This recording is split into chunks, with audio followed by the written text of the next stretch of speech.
जय हिंद साथियों। आज की इस वीडियो का हजारों बच्चों का बेसब्री से इंतजार था, क्योंकि आज की इस वीडियो में साथियों हम वो क्वेश्चंस देखेंगे जो डिक्टो जो डायरेक्ट आपको आपके बिहार पुलिस कांस्टेबल के 16 जुलाई के पेपर में साथियों आपको देखने को मिलेंगे। तो अगर आप अपने पेपर को क्रैक करना चाहते हैं साथियों, 100% पास करना चाहते हैं, तो आज की इस वीडियो का हर एक सवाल का जवाब आपके मनोमस्तिष्क में स्टोर होना चाहिए। हम पूरी ईमानदारी से साथियों 100 प्रश्न आपको कराएंगे, और आप भी साथियों अगर सिलेक्शन लेना चाहते हो तो पूरी ईमानदारी से इन सभी सवालों के जवाब देते जाइएगा। जिन सवालों के जवाब आपको नहीं मालूम है उन सवालों के जवाब आपको मालूम होना चाहिए अभी इस वीडियो में साथियों जान लीजिए, क्योंकि ये सवाल आपको आपकी परीक्षा में देखने को मिलेंगे।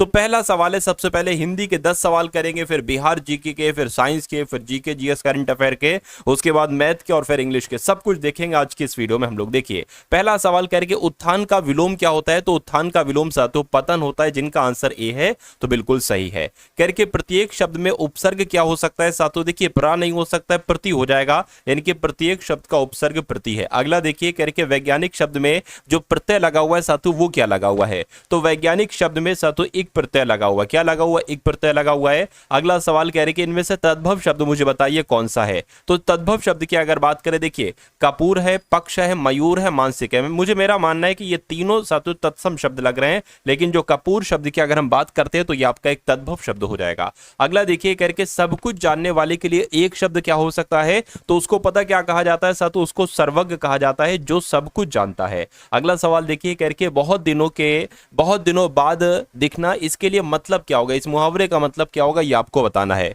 कोसों दूर होगा, गुदड़ी का लाल होना, ईद का चांद होना। देखिए ईद के चांद होने को कहते हैं नहीं कि बहुत दिनों के बाद दिखे भाई तुम तो ईद का चांद हो गए। तो इस मुहावरे का अर्थ है साथियों ये बहुत दिनों बाद दिखना। अगला सवाल कह रहे कि धोबी का कुत्ता न घर का न घाट का, इस लोकोक्ति का मतलब क्या होता है साथियों बताइए। तो गधा बनना, हेरा फेरी करना, घर पर ना बैठना, घर पर ना होना, कहीं ठौर ठिकाना ना होना। बिल्कुल साथियों कहीं ठौर ठिकाना ना होना, इसको ही कहा जाता है साथियों धोबी का कुत्ता, ना घर का ना घाट का। साथियों अगर आप अपने एग्जाम बिहार पुलिस कांस्टेबल की परीक्षा को पास करना चाहते हैं तो आपके लिए साथियों 3 पीडीएफ तैयार की गई हैं। अगर आप इन 3 पीडीएफ को साथियों अपने एग्जाम से पहले देख लेते हैं तो मेरा मानना है कि ये बिहार पुलिस कांस्टेबल का एग्जाम आपका बहुत आराम से क्रैक हो जाएगा। पहली पीडीएफ में आपको साथियों बिहार पुलिस कांस्टेबल के मॉडल पेपर दिए जाएंगे। दूसरी पीडीएफ में आपको साथियों इंपॉर्टेंट करंट अफेयर के क्वेश्चंस दिए जाएंगे, जहां से सारे लगभग सारे क्वेश्चंस आएंगे आपके इंपॉर्टेंट करंट अफेयर के। और बिहार पुलिस की जो साइंस के साथियों 30 सवाल आपके आ रहे हैं, और कुछ नहीं साथियों 22 से 24 सवाल आपको यहां से इस पीडीएफ में से देखने को मिलेंगे। और मैक्सिमम क्वेश्चन मैथ हो गई, हिंदी हो गई, जीके हो गई, विज्ञान हो गई, इंग्लिश हो गई, ये सब इस मॉडल पेपर में होगा। यानी कि कुछ मॉडल पेपर यहां पर मैंने तैयार किए गए हैं 100 क्वेश्चंस के, है ना। तो इस पीडीएफ को अगर आप ले लेते हैं तो आपका पेपर आराम से क्रैक हो जाएगा। सिर्फ और सिर्फ 45 रुपीज में आपको ये पीडीएफ दी जा रही है। डिस्क्रिप्शन में लिंक है बिहार पुलिस कांस्टेबल पीडीएफ का, उस लिंक पर क्लिक करेंगे तो आप हमारे व्हाट्सएप पर आ जाएंगे। वहां पर आपको एक क्यूआर कोड दिया जाएगा, उस क्यूआर कोड पर सिर्फ 45 रुपए आप करेंगे तो ये तीनों पीडीएफ आपको साथियों वहीं पर भेज दी जाएंगी, है ना। तो डिस्क्रिप्शन में जाकर साथियों इस पीडीएफ को ले लीजिएगा, या टारगेट सिलेक्शन ऐप से भी आप इस पीडीएफ को परचेज कर सकते हैं 45 रुपीज में। अगला सवाल कह रहे कि निम्नलिखित में से अशुद्ध वाक्य बताइए। कौन सा वाक्य साथियों गलत है मुझे बताइए। कह रहे कि कृष्ण जी के अनेकों नाम है, पुस्तक बहुत ही उपयोगी होती है, सही है ना। शोभना बहुत मीठा गाती है, सही है, कोई दिक्कत नहीं है। मैं अभ्यास कर रहा हूं, इसमें कोई दिक्कत नहीं। अनेकों नाम है, ये आपका गलत हो जाएगा। तो कुल मिला के ये अशुद्ध वाक्य है, तो यही आपसे पूछा गया था और यही आपका राइट आंसर है। अगला देखिए कह रहे हैं निम्नलिखित में से कौन सा शब्द तत्सम है। तो तत्सम शब्द के बारे में आपको बताना है। मुमुक्षु तत्सम है, वरिष्ठ है, अंगूठा है, या ऊष्मा है। कौन सा शब्द साथियों तत्सम है। मैं कहूंगा जो मुमुक्षु है ये 100% साथियों तत्सम शब्द है, इसलिए आंसर आपका जाएगा ऑप्शन नंबर ए के साथ। देवता शब्द का पर्यायवाची इसमें से कौन सा नहीं है। तो देवता की जब हम बात करते हैं, देखिए देवता को साथियों हम लोग सुर कह सकते हैं, देवता को अमर कह सकते हैं, देवता को देव भी कह सकते हैं, लेकिन सुधाकर नहीं कह सकते हैं, तो ये देवता का पर्यायवाची नहीं होगा। अब उसके बाद साथियों बिहार जीके के 10 सवाल हम लोग करेंगे। इन 10 सवालों में से चेक करिएगा कि कितने सवाल आप बिल्कुल सही कर पाते हैं। चलिए तो कह रहे हैं कि आधुनिक बिहार का निर्माता किसे कहा जाता है। सच्चिदानंद सिन्हा को, कुमार कालिका प्रसाद सिन्हा को, सर गणेश सिंह को, या आचार्य नरेंद्र देव को। तो आपको यह ध्यान रखना है कि सच्चिदानंद सिन्हा को ही आधुनिक बिहार का निर्माता माना जाता है। कह रहे कि असहयोग आंदोलन के दौरान बिहार में कृषकों का नेतृत्व किसने किया था। तो ये तो बहुत इंपॉर्टेंट साथियों सवाल है, आपको ये याद रखना है कि स्वामी विद्यानंद जी ने ही असहयोग आंदोलन के दौरान बिहार में कृषकों का नेतृत्व किया था। उसके बाद देखिए कह रहे कि बिहार का कुल भौगोलिक क्षेत्रफल कितना है। तो बिहार का भौगोलिक क्षेत्रफल साथियों लगभग 1,74,000 वर्ग किलोमीटर है। ये इंपॉर्टेंट क्वेश्चन है, ये आपके एग्जाम में आएगा। अगला सवाल देखिए कह रहे कि सन 1995 की समाप्ति पर बिहार में जिलों की कुल संख्या कितनी थी। तो उस समय साथियों कितने जिलों की कुल संख्या थी? मैं कहूंगा 55 जिलों की संख्या थी। ये आपको याद रखना है। आंसर आपका जाएगा ऑप्शन नंबर ए के साथ। चलिए, बिहार के कौन से दो जिले झारखंड से सीमा बनाते हैं? डायरेक्ट सवाल आपसे पूछा जाएगा, तो आपको ये ध्यान रखना है मुंगेर और गया आपके सवाल का सही जवाब है, क्योंकि बिहार के ये दो जिले मुंगेर और गया ये झारखंड से सीमा बनाते हैं। अगला देखिए करके बिहार के कौन से 3 जिले पश्चिम बंगाल की सीमा पर स्थित है, पश्चिम बंगाल से जुड़े हुए हैं? तो मैं कहूंगा कटिहार जुड़ा हुआ है, पूर्णिया जुड़ा हुआ है और किशनगंज जुड़ा हुआ है। इसलिए आपके सवाल का आंसर जो जाएगा वो ऑप्शन नंबर सी होगा। उसके बाद देखिए बिहार के कौन से जिले उत्तर प्रदेश की सीमा पर स्थित हैं? तो उत्तर प्रदेश की सीमा पर कौन कौन से जिले स्थित हैं, ये आपसे यहां पर पूछा जा रहा है। तो मैं कहूंगा साथियों गोपालगंज और भोजपुर और कैमूर ये उत्तर प्रदेश की सीमा के साथ लगे हुए हैं और ये बिहार के 3 जिले हैं। नेक्स्ट नंबर का सवाल कह रहे कि कौन सा राज्य डाक क्षेत्र 8 के अंतर्गत शामिल है? कौन सा कौन सा डाक क्षेत्र 8 के अंतर्गत शामिल है? तो बिहार शामिल है। बिहार आपके सवाल का राइट आंसर है। अगला देखिए करके बिहार राज्य की सीमा किस देश के साथ साझा होती है? तो किसकी बात चल रही है साथियों? नेपाल। अगर आपका जवाब है तो नेपाल आपके सवाल का बिल्कुल सही जवाब है। अगला देखिए करके पटना महानगर पालिका में वार्डों की संख्या कितनी है? तो कितनी है साथियों? मैं कहूंगा 75 है। क्या पटना महानगर पालिका में वार्डों की संख्या 75 है? ये बात आप सभी लोगों को याद रखना है। तो अब साथियों यहां पर आपके सामने विज्ञान के क्वेश्चंस हम लोग ले लेते हैं, क्योंकि विज्ञान का पोर्शन साथियों ज्यादा है आपके एग्जाम में ना। पता कितने क्वेश्चन आएंगे साथियों? लगभग 30 क्वेश्चन साथियों आपके एग्जाम में आना निश्चित है ना। और उसके बाद साथियों जीके के प्लस करंट अफेयर के कितने सवाल आएंगे? वो भी 30 सवाल आएंगे। तो सबसे पहले ये 30 सवाल देखेंगे, फिर ये 30 सवाल देखेंगे, और उसके बाद साथियों मैथ के 10 कॉन्सेप्ट हम लोग देखेंगे, और उसके बाद साथियों इंग्लिश के भी हम लोग 10 कॉन्सेप्ट देखेंगे जो आपके एग्जाम में आने की पूरी संभावना है। चलिए, तो विज्ञान के 30 सवालों को आप लोग तैयार करिए। ये बहुत इंपॉर्टेंट, पूरी विज्ञान के सबसे इंपॉर्टेंट क्वेश्चन है यही। करके कौन सा नियम रॉकेट प्रणोदन में शामिल होता है? तो किस नियम की बात चल रही है? मैं कहूंगा न्यूटन के गति के तीसरे नियम की बात चल रही है। आंसर आपका जाएगा ऑप्शन नंबर सी के साथ। अगला सवाल देखिए, कह रहे 72 किलोमीटर प्रति घंटा के वेग का अर्थ क्या होगा? 72 मीटर प्रति सेकंड, 36 मीटर प्रति सेकंड, 20 मीटर प्रति सेकंड। देखिए, कभी भी अगर आपको किलोमीटर प्रति घंटे में चाल दी जाए और आपसे मीटर प्रति सेकंड में पूछी जाए, तो सिंपल सी बात है, उस चाल को आपको 5/18 से गुणा कर देना, ये मीटर प्रति सेकंड में चाल निकल आएगी, है ना। 18 चौक 72 हो जाएगा, 4 पंजे 20 हो जाएगा, यानी कि 20 मीटर प्रति सेकंड आ जाएगा। और 20 मीटर प्रति सेकंड कहां पर लिखा हुआ है? ऑप्शन नंबर सी में लिखा हुआ है ना। और अगर बात करें साथियों, अगर मीटर प्रति सेकंड को कन्वर्ट करना हो किलोमीटर प्रति घंटा में, तो 5/18 नहीं बल्कि 18/5 से साथियों इसको गुणा कर देना। देखिए 5 से कम 5, 5 चौक 20, 18 चौक कितने होते हैं साथियों? 72, यानी 72 किलोमीटर प्रति घंटा आ जाएगा। तो ये कन्वर्टिंग सिस्टम होता है, आप लोग याद रखेंगे। अगला देखिए करके, जब किसी वस्तु की चाल ध्वनि की चाल से अधिक हो जाती है तब कहा जाता है कि ये चाल से चल रही है।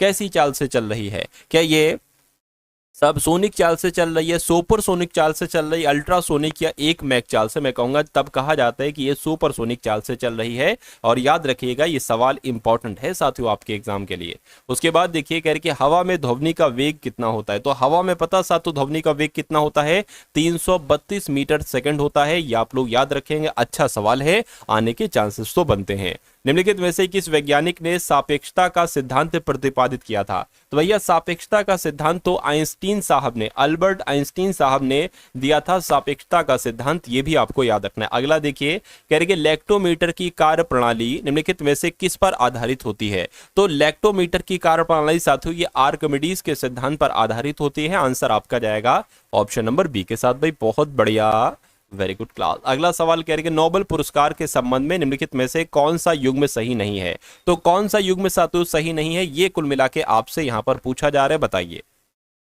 मदर टेरेसा को शांति के क्षेत्र में नोबेल पुरस्कार मिला था, बिल्कुल सही। उसके बाद अगर बात करें सुब्रमण्यम चंद्रशेखर को भौतिकी के क्षेत्र में मिला था, बिल्कुल सही। चंद्रशेखर वेंकटरमन को चिकित्सा के क्षेत्र में नहीं मिला था, भौतिकी के क्षेत्र में मिला था। तो कुल मिला के कौन सा गलत होगा? कौन सा सही नहीं होगा? ऑप्शन नंबर सी वाला सही नहीं होगा और यही आपके सवाल का बिल्कुल सही जवाब हो जाएगा। चलिए अगला सवाल देखिए आपकी स्क्रीन पर। कह रही है पर्यावरणीय प्रदूषण का मुख्य कारण इसका उपयोग होता है। किसका उपयोग होता है? जीवाश्म ईंधन का, ज्वारीय ईंधन का, पवन ऊर्जा का या सौर ऊर्जा का? तो मैं कहूंगा जीवाश्म ईंधन आपके सवाल का सही जवाब है, क्योंकि पर्यावरणीय प्रदूषण का एक मुख्य कारण साथियों जीवाश्म ईंधन है। अगला सवाल आपकी स्क्रीन पर कह रही है इनमें से कौन सा एक निम्न श्रेणी का भूरा कोयला है जो उच्च नमी सामग्री के साथ नरम होता है? तो किसकी बात चल रही है? मैं कहूंगा लिग्नाइट की बात चल रही है। लिग्नाइट आपके इस क्वेश्चन का सही जवाब है। अगला सवाल देखिए, कह रही कि किस ईंधन का ऊष्मीय मान पेट्रोल के बराबर होता है? तो किसकी बात चल रही है साथियों? मीथेन की, केरोसिन की, सीएनजी की या एलपीजी की? केरोसिन आपका यहाँ पर राइट आंसर हो जाएगा। क्यों? क्योंकि केरोसिन ईंधन का ऊष्मीय मान जो होता है ये पेट्रोल के बराबर होता है। अगला सवाल आपकी स्क्रीन पर कह रहे कि मानव के शरीर की कौन सी धमनी ऑक्सीजन रहित रक्त को ले जाती है? तो किस धमनी की बात चल रही है? मैं कहूंगा फुफ्फुसीय धमनी की अगर बात करें तो ये आपका सही जवाब है। मानव शरीर की कौन सी धमनी? तो फुफ्फुसीय धमनी ये ऑक्सीजन रहित रक्त को ले जाती है। अगला सवाल देखिए, कह रहे कि कौन सा विटामिन रक्त का थक्का बनाने के लिए आवश्यक है?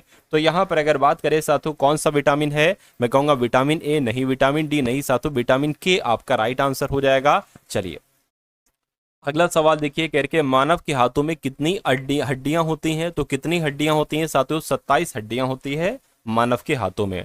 अगला सवाल, मानव शरीर में सबसे बड़ी हड्डी इनमें से कौन सी है? तो फीमर है, इनकस है, मेलियस है? मैं कहूंगा साथियों फीमर जो है ये सबसे बड़ी हड्डी कहलाई जाती है। उसके बाद देखिए कह रही कि किस ब्लड ग्रुप को बॉम्बे ब्लड ग्रुप के नाम से जाना जाता है? किसकी बात चल रही है साथियों? क्या आपका इस सवाल का सही जवाब होगा डबल एच ग्रुप? आप लोग याद रखेंगे डबल एच ग्रुप को, ये एक ब्लड ग्रुप है और इसको बॉम्बे ब्लड ग्रुप के नाम से जाना जाता है। उसके बाद देखिए कह रहे कि रक्त समूह प्रणाली की खोज किसके द्वारा की गई थी? किसके द्वारा? स्ट्रोमेयर के द्वारा या विल्हेल्म शीले के द्वारा, मर्डोक के द्वारा, लैंडस्टीनर के द्वारा? बिल्कुल साथियों कार्ल लैंडस्टीनर के द्वारा ही रक्त समूह प्रणाली की खोज की गई थी। सही जवाब जिनका ऑप्शन नंबर डी तो बिल्कुल सही है। कह रहे कि रेबीज का मुख्य लक्षण क्या होता है? रेबीज की जब हम बात करते हैं देखिए, अच्छा रेबीज जो हो जाता है ना ये किसके काटने से हो जाता है? एक बार कमेंट में आप लोग मुझे बताइए। देखिए रेबीज का भूख का अभाव लगने लगता है, पेट का खराब हो जाता है जब रेबीज किसी को होता है, या गंभीर पीठ दर्द होता है, सिर दर्द होता है, उच्च ज्वर होता है, कपकपी होती है? मैं कहूंगा सातु हाइड्रोफोबिया नामक रोग हो जाता है, यानी कि उसमें पानी से व्यक्ति डरने लगता है जब रेबीज नामक रोग होता है। तो आंसर आपका जो जाना चाहिए वो डी के साथ जाना चाहिए। अगला सवाल आपकी स्क्रीन पर है साथियों, देखिए सवाल को और फटाफट आप लोग मुझे बता दीजिए कि इस सवाल का सही जवाब आपका क्या होगा। कह रहे कि पीलिया होने की दशा में कौन सा अंग प्रभावित होता है? तो जब किसी को पीलिया हो जाता है ना साथियों तो यकृत उसमें दिक्कत होने लगती है, यकृत साथियों प्रभावित हो जाता है पीलिया रोग में।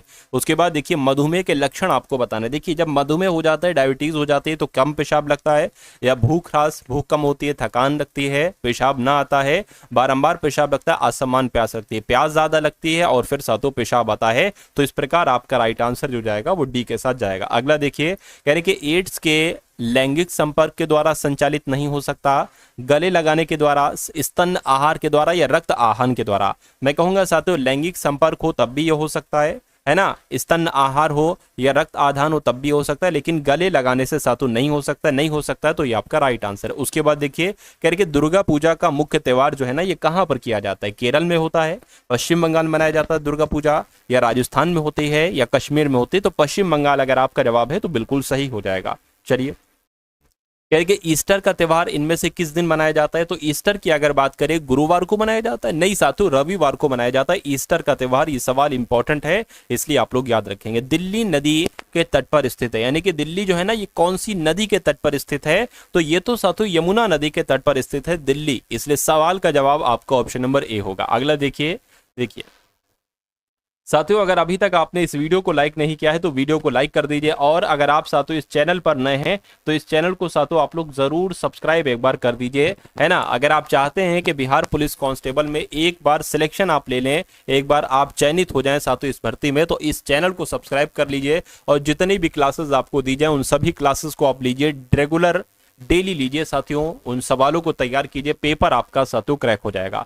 तो कह रहे कि अहमदाबाद किस नदी के तट पर बसा हुआ है, तो अहमदाबाद तो साथियों साबरमती नदी के तट पर बसा हुआ है, ये आपको याद रखना है। मूसी नदी के किनारे कौन सा शहर बसा हुआ है, तो मूसी नदी के किनारे साथियों हैदराबाद शहर बसा हुआ है, आंसर आपका भी होगा। कह रहे कि अंतरराष्ट्रीय ओलंपिक समिति का मुख्यालय कहां पर है, तो अंतरराष्ट्रीय ओलंपिक समिति का मुख्यालय कहां पर है साथियों, लुसाने में है। क्या लुसाने में ही अंतरराष्ट्रीय ओलंपिक समिति का मुख्यालय है। नेक्स्ट नंबर का देखिए, कह रहे कि भारत की पहली महिला शतरंज ग्रैंड मास्टर कौन है, तो यहां पर अगर बात करते हैं साथियों भारतीय, है ना, पहली भारतीय शतरंज ग्रैंड मास्टर की अगर बात करें तो एस विजय लक्ष्मी इस सवाल का आपका सही जवाब हो जाएगा। उसके बाद देखिए अगला सवाल, भारतीय क्रिकेट कंट्रोल बोर्ड यानी कि बीसीसीआई का मुख्यालय कहां पर है, तो बीसीसीआई का मुख्यालय साथियों पता कहां पर है, मुंबई में है। कहां पर है, ऑप्शन नंबर बी में जो लिखा हुआ है मुंबई, मुंबई में ही साथियों भारतीय क्रिकेट कंट्रोल बोर्ड का मुख्यालय है। ये सवाल बहुत इंपॉर्टेंट है। यानी कि निम्नलिखित में से किस हड़प्पा युग के स्थल पर जुताई वाले क्षेत्र के प्रमाण मिले हैं, तो किसकी बात चल रही है, कालीबंगन की बात चल रही है। कालीबंगन जो हड़प्पा युग का स्थल है, इस पर जुताई वाले क्षेत्र के प्रमाण मिले हैं। अगला सवाल देखिए, कह रहे कि किसको सिंधु घाटी सभ्यता की सबसे पुरानी खोज की गई माना जाता है, तो किसको माना जाता है साथियों, ये आपसे यहाँ पर पूछा जा रहा है। तो भिड़वाना को माना जाता है, मोहनजोदड़ो को, राखीगढ़ी को, या अल्लाहदीनों को, तो मैं कहूंगा भिड़ाना को माना जाता है, यानी कि भिड़ाना को सिंधु घाटी सभ्यता की सबसे पुरानी खोज माना जाता है। आंसर आपका जाएगा ऑप्शन नंबर ए के साथ। अगला देखिए, कह रहे कि चंद्रगुप्त प्रथम के बाद गुप्त साम्राज्य की बागडोर किसने संभाली, तो किसने संभाली साथियों, ब्रह्मगुप्त, समुद्रगुप्त, शूद्रक या गुप्त, तो साथियों समुद्रगुप्त के द्वारा संभाली गई चंद्रगुप्त प्रथम के बाद गुप्त साम्राज्य की बागडोर। अगला सवाल है, कह रहे कि विक्रमादित्य किस गुप्त शासक का एक अन्य नाम है, तो विक्रमादित्य की अगर हम बात करें तो ये तो साथियों चंद्रगुप्त द्वितीय को भी कहा जाता है विक्रमादित्य, इसलिए सवाल का जवाब आपका सी होगा।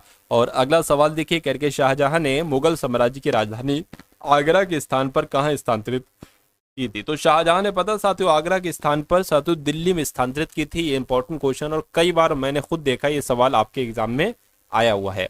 उसके बाद देखिए, कह रहे कि किस मुगल बादशाह ने इलाही संवत के स्थान पर हिजरी संवत चलाया, तो यहां पर अगर बात करें साथियों आपका जवाब जो होगा वो शाहजहां होगा, क्योंकि शाहजहां ने इलाही संवत के स्थान पर हिजरी संवत चलाया था। उसके बाद देखिए, कह रहे कि मुगल सम्राट जहांगीर ने कैप्टन हॉकिंस को किस उपाधि से सम्मानित किया था, तो जहांगीर ने कैप्टन हॉकिंस को अंग्रेज खान कहा था। क्या कहा था, अंग्रेज खान की उपाधि दी थी। आंसर आपका जाएगा ऑप्शन नंबर ए के साथ। अब उसके बाद देखिए अगला सवाल, कह रहे कि निम्नलिखित में से किसने ईस्ट इंडिया एसोसिएशन संगठन की स्थापना की थी, तो ईस्ट इंडिया एसोसिएशन संगठन की स्थापना किसने की थी आपसे पूछा जा रहा है। गोपाल कृष्ण गोखले ने, जॉर्ज यूले ने, वोमेश चंद्र बनर्जी ने, नहीं साथियों दादा भाई नौरोजी ने ही ईस्ट इंडिया एसोसिएशन संगठन की स्थापना की थी। अगला सवाल देखिए, भारतीय राष्ट्रीय कांग्रेस के संस्थापक कौन थे, तो भारतीय राष्ट्रीय कांग्रेस के संस्थापक कौन थे साथियों, ए.ओ. ह्यूम ही भारतीय राष्ट्रीय कांग्रेस के संस्थापक थे।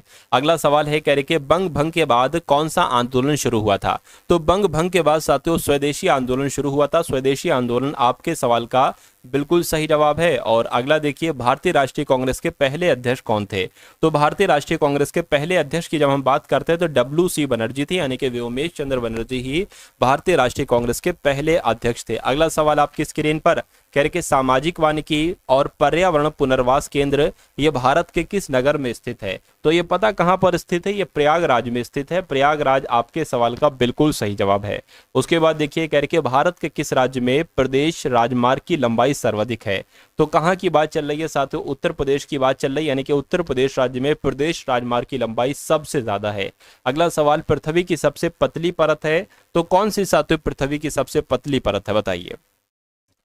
क्रस्ट की अगर बात करें तो क्रस्ट आपके सवाल का राइट आंसर हो जाएगा। नेक्स्ट नंबर का देखिए, करके अधिकांश भूपर्पटी किस शैली से बनी है, तो अधिकांश भूपर्पटी साथियों आग्नेय शैली से बनी है। आग्नेय शैली आपके सवाल का सही जवाब है। अगला देखिए, करके किसके गुरुत्वाकर्षण के कारण ज्वार भाटा आता है साथियों, फटाफट आप लोग यहाँ पर मुझे बता दीजिए।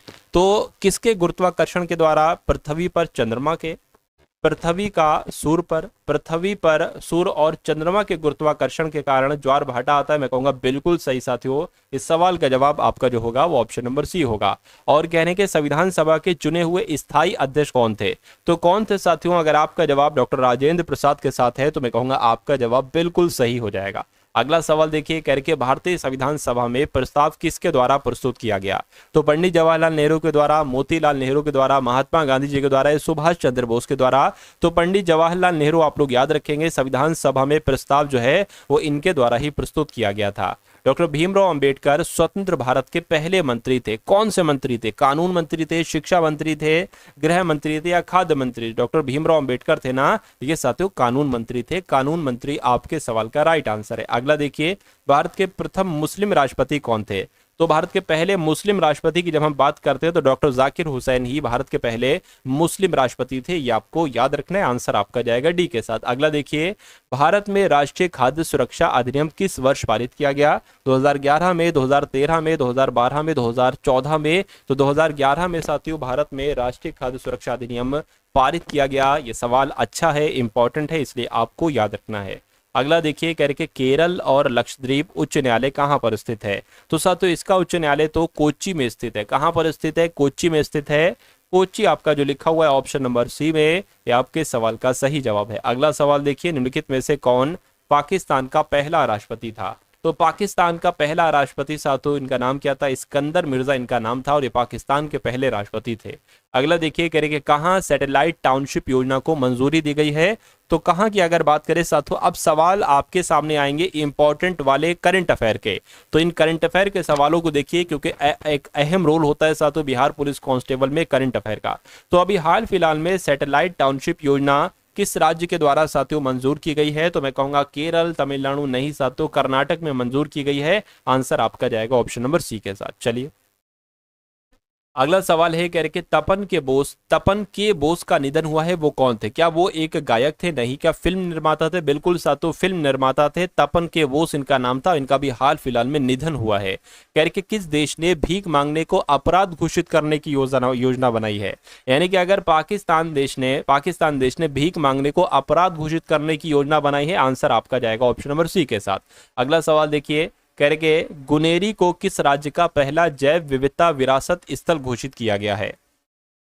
तो गुजरात आपके सवाल का सातों सही जवाब हो जाएगा। अगला सवाल देखिए आपकी स्क्रीन पर, कह रहे अरब सागर में समुद्री डकैती विरोधी मिशन के लिए किस भारतीय आईएएफ के पायलट को सम्मानित किया गया है? तो किसकी बात चल रही है साथियों? क्या इनका नाम है? इनका नाम है अजय सक्सेना। और अरब सागर में समुद्री डकैती विरोधी मिशन के लिए अजय सक्सेना है ना, ये भारतीय आईएएफ के पायलट हैं, इनको सम्मानित किया गया है। अजय सक्सेना इनका नाम है।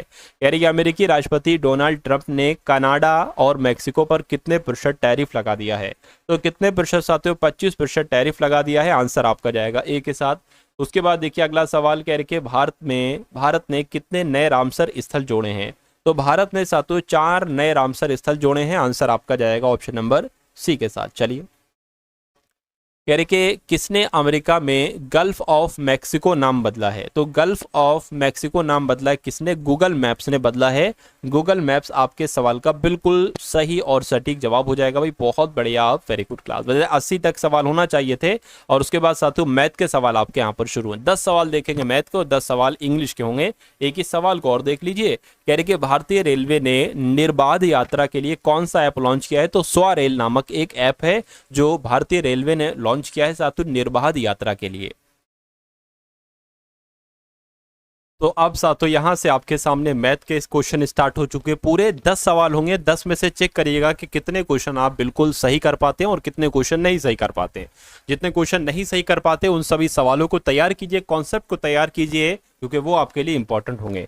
अब देखिए सवाल कह रहे कि यदि कोई आदमी 20 पुस्तकें 1800 रुपए में बेचता है, तो आप बहुत आराम से निकाल सकते कि एक पुस्तक उसने कितने रुपए में बेची होगी? मेरे ख्याल से 90 रुपए में बेची होगी, है ना, 90 रुपए में बेची होगी। कहने के तो 5 पुस्तकों के क्रय मूल्य के बराबर लाभ होता है। अच्छा, जब 20 पुस्तकें 1800 में बेचता है तो उसको लाभ होता है साथियों 5 पुस्तकों के क्रय मूल्य के बराबर।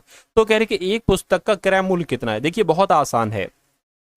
आपने एक चीज तो साथियों सुनी होगी, यहां पर मैं आपको बता देता हूं कि विक्रय मूल्य बराबर क्या होता है साथियों। क्या जब हम बात करते हैं साथियों कि विक्रय मूल्य बराबर क्या होता है, तो विक्रय मूल्य बराबर क्या होता है साथियों? एक तो लाभ इसमें ऐड होता है और क्रय मूल्य होता है। क्रय मूल्य यानी कि जिस मूल्य पर आपको वो चीज पड़ी है। क्रय मूल्य प्लस लाभ को ही क्या कहा जाता है साथियों? विक्रय मूल्य कहा जाता है। अच्छा, यहां पर कहा गया है कि 5 पुस्तकों के क्रय मूल्य के बराबर लाभ होता है, यानी कि लाभ जो होता है वो 5 वस्तुओं के क्रय मूल्य के बराबर होता है ना। क्रय मूल्य की अगर बात करें तो हम इसको सीपी लिख सकते हैं, यानी कि कॉस्ट प्राइस। और वो बेच कितनी रहा है साथियों? वो एक तरीके से उसने कितनी पुस्तकें खरीदी थी? 20 पुस्तकें खरीदी थी। तो 20 पुस्तक का क्रय मूल्य प्लस 5 पुस्तक का क्रय मूल्य, यही तो विक्रय मूल्य होगा। तो विक्रय मूल्य साथियों आपको यहां पर मालूम हो चुका है ना। विक्रय मूल्य की अगर बात करें साथियों, कितना बताया गया है? 20 सीपी और 5 सीपी, यानी कि विक्रय मूल्य टोटल कितना हो जाएगा? 25 सीपी हो जाएगा। ठीक है, कोई दिक्कत नहीं। 25 सीपी हमें यहां पर पता चल गया, यानी कि क्रय मूल्य का 25 गुना, क्रय मूल्य का 25 गुना साथियों क्या होगा? विक्रय मूल्य होगा। कोई दिक्कत नहीं है। अब देखिए, अब यहां पर एक बात आपको बताई गई है। क्या बात बताई गई है? कि जो 20 पुस्तकें वो बेची जाती हैं साथियों, वो 1800 में बेची जाती है, यानी कि जो विक्रय मूल्य है वो 1800 रुपए है। यानी कि 1800 विक्रय मूल्य है, बराबर ये क्या हो जाएगा? 25 सीपी हो जाएगा, है ना। 25 सीपी, तो इससे इसको कट कर ले साथियों, क्योंकि सीपी बराबर आपका क्या निकल आ जाएगा? सीपी बराबर की अगर बात करें, सीपी बराबर साथियों निकल आ जाएगा आपका 1800 बटे 25 आ जाएगा। इसको कट कर लीजिए साथियों। देखिए किससे कट करें? 5 पंजे 25 हो जाएगा, और 5 तियां 15 हो जाएगा, 5 छंग 30 हो जाएगा, 0 आ गया। 5 सत्ते 35 हो जाएगा, और 5 दुना आपका 10 हो जाएगा। यानी कि क्रय मूल्य कितना निकला साथियों? 72 रुपए निकला। तो ये एक किसका? एक पुस्तक का क्रय मूल्य है निकला हुआ साथियों 72 रुपए। तो पुस्तक का क्रय मूल्य कितना है साथियों? 72 रुपए है। 72 रुपए कहां पर लिखा हुआ है? ऑप्शन नंबर ए में लिखा हुआ है। तो इस प्रकार जिनका आंसर ऑप्शन नंबर ए के साथ है तो बिल्कुल सही है। अब उसी प्रकार देखिए अगला सवाल बहुत शानदार है। कह रहे कि कितने प्रतिशत वार्षिक ब्याज की दर पर निवेश की गई किसी धनराशि पर 15% का साधारण ब्याज निवेश का 3/4 की गई धनराशि के, है ना, राशि के बराबर होगा? तो इसमें साथियों क्या देखिए आपको क्या क्या दे रखा है? आप तो एक चीज समय आपको दे रखा है 15 वर्ष, है ना। आपको क्या दे रखा है साथियों? समय दे रखा है आपको 15 वर्ष, और राशि यहां पर दे नहीं रखी है। तो राशि हम कितनी मान लेते हैं साथियों? एक्स राशि हम यहां पर मान लेते हैं। आपको साथियों सूत्र पता है ना। साधारण ब्याज का सूत्र यहां पर हम लोग लगा लेते हैं। साधारण ब्याज का यहां पर सूत्र हम लोग लगा लेते हैं। साधारण ब्याज होता है मूलधन, है ना, दर और समय अपॉन में क्या आ जाएगा साथियों? 100 यहां पर आ जाएगा। चलिए कोई दिक्कत नहीं है। अच्छा, यहां पर एक चीज बताई गई है कि साधारण ब्याज जो है ना, ये निवेश का 3/4 की गई धनराशि के बराबर है ना। तो अगर मान लीजिए धनराशि हमने x मानी थी, तो ये साधारण ब्याज कितना हो जाएगा? इस धनराशि का 3/4 हो जाएगा। कोई दिक्कत नहीं। और धनराशि ये है मूलधन, मूलधन कितना माना है? राशि x मानी है, तो ये x हो जाएगा। आर कितना है? आर आपका दिया नहीं गया ना, आर आपका नहीं दिया गया, आर ही तो आपसे पूछा जा रहा है, तो ये आर हो गया। और समय कितना दे रखा है? 15 वर्ष दे रखा है। अपॉन में क्या आ जाएगा? 100 आ जाएगा। अब बराबर है इस नंबर से ये नंबर कैंसिल हो जाएगा, यानी कि 4 से कट करेंगे तो 25 यहां पर आ जाएगा। 5 तियां 15, 5 पंजे 25 हो जाएगा, है ना। अब देखिए साथियों क्या होता है, ये 3 जो है ना ये नीचे आ जाएगा, यानी कि x बराबर आपका 3 बटे, है ना, ये साथियों आ जाएगा। इतनी बात आपको क्लियर है? इतनी बात साथियों क्लियर है? अगर क्लियर है तो बहुत अच्छी बात है। अच्छा, यहां पर क्या क्या आप बचा है आपके पास? आपके पास एक्स आर बचा है, कोई दिक्कत नहीं है। एक सेकेंड, एक सेकेंड, एक सेकेंड, एक सेकेंड, एक सेकेंड। हाँ, इस 4 से हमने कट किया तो 25, ये 5 आया, 5 से कट किया 3/5 है। अब आपके पास क्या बचा है साथियों? x गुणा 3 बराबर x into R into 3 upon 5 यहाँ पर आपका बचा। अच्छा देखिए, x यहाँ पर है और x यहाँ पर कैंसिल हो जाएगा, है ना। 5 की गुणा इससे होगी, 5 की गुणा इससे होगी तो ये 15 हो जाएगा, और ये 3 जो होगा वो नीचे आ जाएगा, और ये r हो जाएगा। 3 से कट करेंगे 5 आ जाएगा, यानी कि r बराबर कितना आ गया साथियों? 5% आ गया। तो r यानी कि दर साथियों कितनी निकलेगी आपकी साथियों? ब्याज दर आपकी 5% निकलेगी। समझ में आया साथियों ये सवाल? अगर समझ में आया तो बहुत अच्छी बात है। और अब नेक्स्ट नंबर का सवाल हम लोग देखेंगे। इस सवाल को देखिए और बताइए सही जवाब क्या होगा। कह रहे कि यदि किसी संख्या का 3/4 उसी संख्या के 1/3 से 50 अधिक है तो वो संख्या क्या होगी? यानी कि वो संख्या हम मान लेते हैं साथियों x है ना। यानी कि x संख्या का 3/4, तो x संख्या का 3/4 पता कैसे लिखेंगे? x संख्या का 3/4, है ना, और उसी संख्या यानी कि x संख्या के 1/3, 1/3 ये ऐसे लिखेंगे। 1/3 से कितना अधिक है? यानी कि अगर इनका डिफरेंस करते हैं तो कितना आता है साथियों? तो आपका यहाँ पर 50 आ जाता है। कितना आता है? 50 आता है। तो आप जरा देख लीजिए साथियों, देखिए ये कितना हो जाएगा, ये आपका 3x हो जाएगा, 3x/4 हो गया, और ये आपका x/3 हो जाएगा, बराबर आपका साथियों 50 हो जाएगा। इसको कैलकुलेट कर लीजिए, 3 3 9, यानी कि 9x हो गया, 4x हो जाएगा, और साथियों ये आपका 4 3 12 आ जाएगा यहाँ पर, और ये आपका 50 आ गया।